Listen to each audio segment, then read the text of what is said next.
تو ایک ایسا دن آنے والا ہے جس دن کے اندر اعمال کا حساب ہوگا اور ایک ایک عمل ترازو پہ تولا جائے گا. تو یہاں مالک یوم الدین کہہ کے روز جزا کا مالک بھی وہی رب ہے یہ کہہ کر کے جو ہے وہ اللہ تعالیٰ جل شانہ نے جو ہے وہ اپنی حاکمیت کا اعلان کیا اور غافل انسان کو تنبیہ دی تو ترغیب کے ساتھ ترہیب بھی آ گئی. اور یہ قرآن مجید کا اسلوب ہے اور پورے قرآن مجید کے اندر آپ کو یہ منظر نامے ملیں گے. جہاں جنت کا ذکر پھیلا ہے تو جہنم پہ بھڑکتے شعلوں کا تذکرہ بھی آتا ہے. تو تاکہ جو ہے وہ بندہ ایمان چکے ان دونوں چیزوں کے درمیان بین الخوف والرجا خوف اور امید کی درمیانی کیفیت کے درمیان ایمان ہے. فضل دی آس ہے مینوں تے نالے ڈر بھی آندا ہے یعنی دونوں کے درمیان ایمان ہے. حضرت شیخ عبدالحق محدث دہلوی علیہ رحمہ حضرت عمر رضی اللہ تعالیٰ عنہ سے نقل کرتے ہیں وہ فرماتے ہیں کہ میری امید کا عالم یہ ہے کہ مجھے اگر پتہ چلے کہ سارے لوگ جہنم میں جائیں گے ایک شخص جنتی ہے تو میں اللہ کی رحمتوں سے امید رکھتا ہوں کہ وہ ایک میں ہو جاؤں.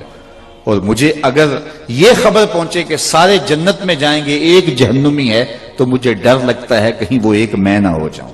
تو امید ہو تو اس لیول کی اور جو ہے وہ خوف ہو تو اس کیفیت خوف میں مومن. تو ایمان خوف اور امید کی درمیانی کیفیت کے درمیان ہے.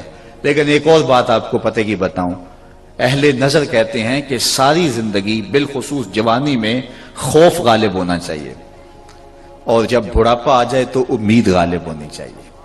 جب عمل کرنے کی سکت ہے اس وقت غلبہ خوف کا ہو تاکہ سحری کے وقت اٹھ پہ مصلی پہ آ جائے اور جب بڑھاپا ہو جائے اعضاء مدمحل ہو جائیں اور کچھ جو ہے وہ کرنے کی سکت باقی نہ رہے پھر امید کا غلبہ آئے. اسی لیے جب کسی پر سکرات موت طاری ہو تو جو آداب ہیں اس کے سامنے بات کرنے کے ان میں سے ایک یہ ہے کہ اس کی نیکیاں اس کو یاد دلائی جائیں.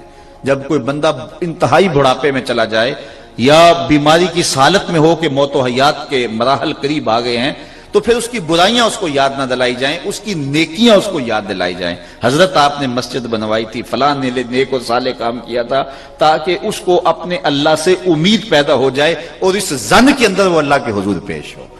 تو ایمان خوف اور امید کی درمیانی کیفیت کا نام ہے. تو یہاں ذکر کیا گیا اس کی صفت رحمت کا اور صفت رحمان کا تو ساتھ کہا گیا وہ جو رحیم اور رحمان ہے وہ جزا کے دن کا مالک بھی ہے اس لیے کہیں غفلت کی زندگی نہ گزارنا. یہاں ایک اور بات آپ کی توجہ یہاں چاہوں گا بلکہ اگر آپ کی توجہ ہو تو بہت بڑا مسئلہ حل کیا جا سکتا ہے. یہاں مالک یوم الدین وہ جزا کے دن کا مالک ہے اس سے مراد یوم قیامت ہے. مجھے بتائیے باقی دنوں کا مالک کون ہے؟ یقیناً اللہ ہے. ہفتے کے باقی ایام کا مہینے کے باقی ایام کا سال کے باقی ایام کا مالک کون ہے؟ یقیناً اللہ ہے.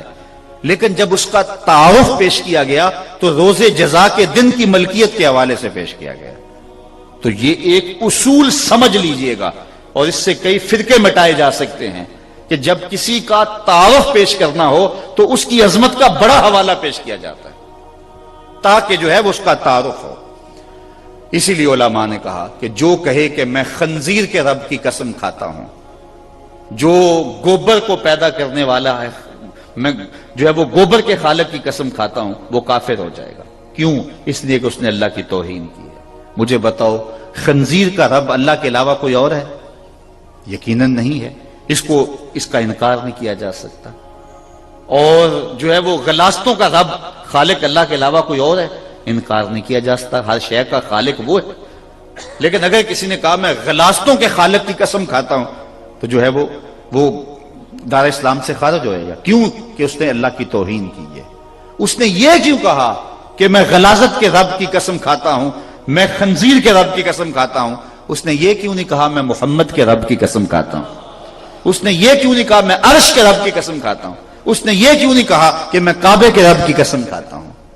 کسی کا تعارف جب پیش کیا جائے تو اس کی عظمت کا بڑا حوالہ پیش کیا جاتا ہے.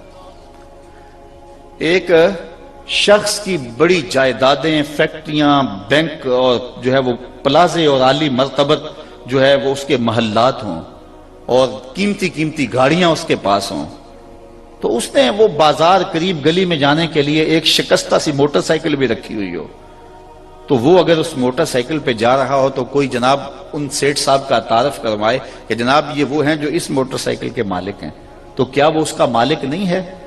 تو سیٹھ صاحب کو غصہ آئے گا کہ نہیں آئے گا کہ اس کی نیت میں کھوٹ ہے، یہ میرا تعارف اس پلازے سے کیوں نہیں کرواتا، یہ میرا تعارف جو ہے وہ اس بینک سے کیوں نہیں کرواتا، میرا تعارف اس فیکٹری